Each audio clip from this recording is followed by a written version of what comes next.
Pleasure to chat with Erik and AJ of TealTown USA. And you fellas have been doing this for quite some time. AJ, let me start with you. Tell me about the team that you have and the frequency that you guys have. You've been doing this, like I said, a lot of years, but you also don't miss a game. Oh my God, that is such an Erik question because I'm only here once a week. I sub in, but no, it's been an amazing amount of people over 10 years, and a couple have come on board with us for a little while and then gone somewhere else. But the group we have now, it's just, I mean, help me out if I miss anybody, Erik, but it's obviously us two. It's Ian, it's Landy, it's Jules, it's Dana, it's Lacey, I mean, Felix. Who am I forgetting? Mark as well. I mean, Yeah. and it's not just one voice that you get just me and AJ on. It's always fun to have different voices coming from us, and not just from San Jose. I mean, Ian is in Sault Ste. Marie, Ontario, Canada. Soon to be State 51, but yeah. Yeah. But we also have Dana and Mark are in New York, but Dana's also was in St. Louis. So she's seen a lot of the perspective of how hockey is in the area, but it's also nice to get different perspectives around everybody, whether I agree that Celebrini is great, maybe somebody might say, you're saying somebody doesn't think that? Well, I mean, I haven't echelons, of course, yes, but I mean, like Will Smith, and so it's nice to have different opinions on the podcast, so that way you're not just getting one thing, it's one good thing with it. Collective effort. You mentioned 10 years. Is this the 10-year anniversary? And Erik, how did this all come together way back in the day? I mean, you've been doing it for so long. This is not a new thing. I mean, it came together before content became content. Right. So it was originally just a blog site known as Pucknology back in 2012. And then AJ and a couple others, Chris and Gentry, got together and like, you know what we're missing, since it's not getting broadcasted on radio, is any Sharks love, is to talk about it live, and to talk about it, where we try to help each other out, or try to help, newer fans or older fans kind of come together and just start talking about the game afterwards. And we've been going, let's see, I think we haven't missed a game since April of 2015, whether it's regular season or playoffs. We've done some preseason whenever it was broadcasted, but I mean, it's been a phenomenal, fun run. And honestly, it's therapeutic after a win or a loss. You just calm down from that emotional roller coaster. You talk it out. No, I understand. Right. A post-game show can do that. AJ, your evaluation of this Shark season, and I'll say it like this, people who look at the numbers and standings alone, they may not see what I think we all see, but how do you describe what you're seeing this year with this team? I mean, God, it's such a loaded question. You could go anywhere you want with it. Well, just because when you look at some numbers and you go, well, this is almost identical to last season. But then, when you look at points or wins or anything like that, but then you look at things like goal differentials or high danger chances allowed, and you get into the nitty gritty metrics of it all, then there's definitely been some steps forward taken. You also have a completely new group of guys in net. So that's going to, make a difference. So there's so much. What's the old saying? The more things change, the more they stay the same. So there's been some change, but I think there's definitely light at the end of the tunnel. And, there's reason for hope. I don't know that there was a whole lot of hope a couple seasons ago because people were very unsure as to the direction of the team. But I think Mike Greer has come in and definitely kind of like laid the roadmap and said, I have an idea. And so far it's working out pretty well. I think too, Erik, as much as we realize it's not there yet, to AJ's point, you can see the direction now a lot more clearly than we could even 1 or 2 years ago. Absolutely. I mean, you look at the almost like the tier of prospects coming into this organization now. You have like Will Smith, Backlund Celebrini. You talk about Jack Thompson, Shakir Mukumadulin, even Henry Thrun, which was, I think, one of the first pieces that Mike Greer brought in. Right. You also have who's at the CUDA right now, Philip Beestedt, Luca Cagnoni, on top of many others that are there. Then you look at what's in the junior and college ranks. You look at Erik Polkamp at Denver. You look at Igor Chernyshov, who's just tearing it up Right. for Sagan on the OHL. Not to mention Quentin Musty and Dickinson. Dickinson and Haltonen. Mm-hmm. You know, whether it's in London or Sudbury, it's absolutely great to see all these guys, and they're slowly going to be all Sharks very soon. And man, you can't.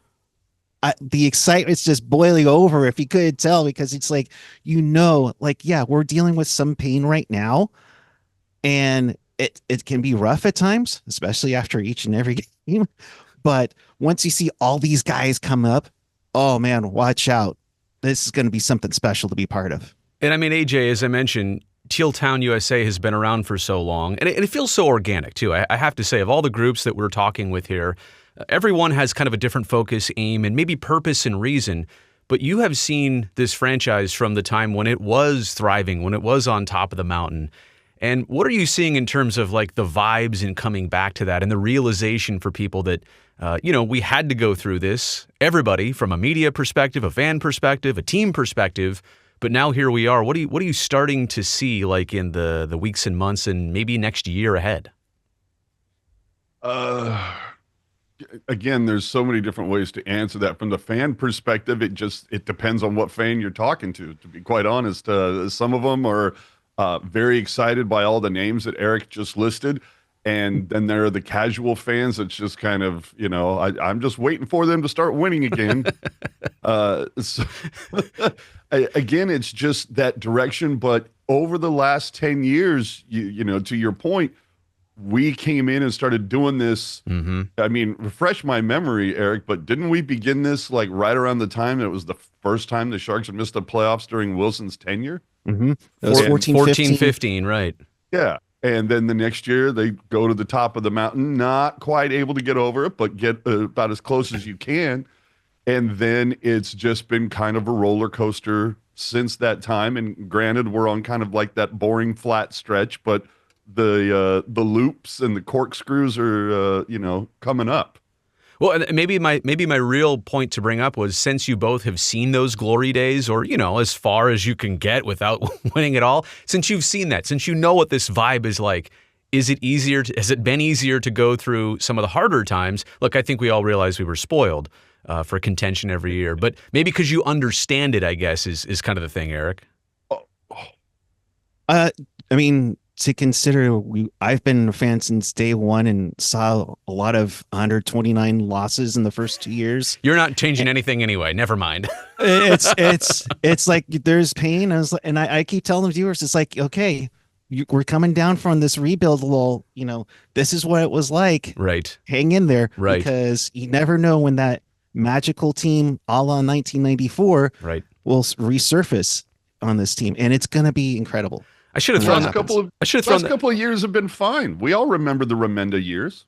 Well, these are still the Remenda years, if you want to count these too. Maybe there's a correlation there.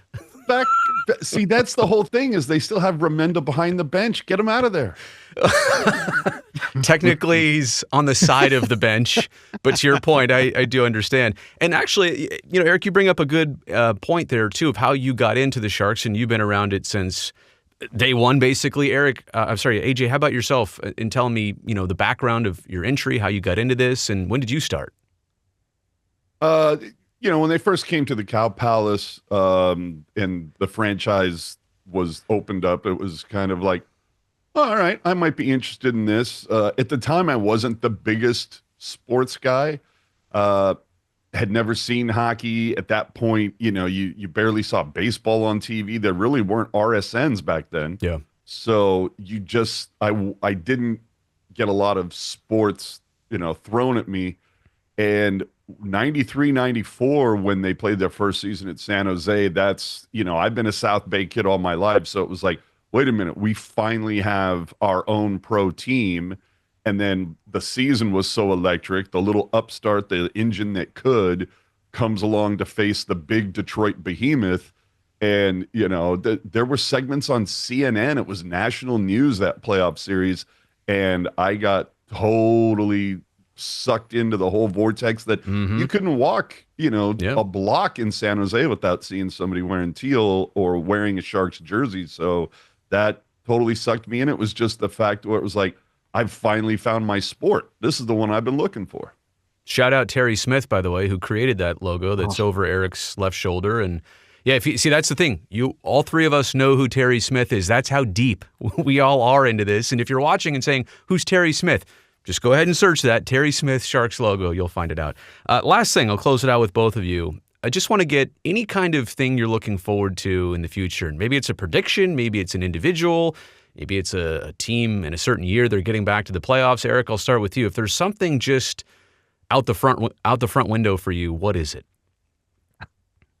Wow. Now I get the loaded question. I mean, I look forward to hopefully Macklin Celebrini raising the cup, getting it from Gary Bettman in a few years. It's not going to happen right away unless something crazy happens, but just to see the progression of this team go up and then making the playoffs and looking like a juggernaut that they once were, it's going to be an incredible feeling, and I can't wait to get back there for it. So the return to where things were maybe is your thing. AJ, how about you? Now that we have kind of like the new regime with Mike Greer in here, and I know he's made a lot of changes so far. For me, it's about the drafting and the development. You go back and you look at the numbers from 2010 to 2019, they took 65 players, and one of them is still playing for the Sharks. So I look at those numbers and I go, okay, I would like to see that get better. You look at what the NHL did recently on their social channels where they had a first team and a second team of players announced, and the Sharks had 4 defensemen on there. Only one of them did the Sharks actually draft.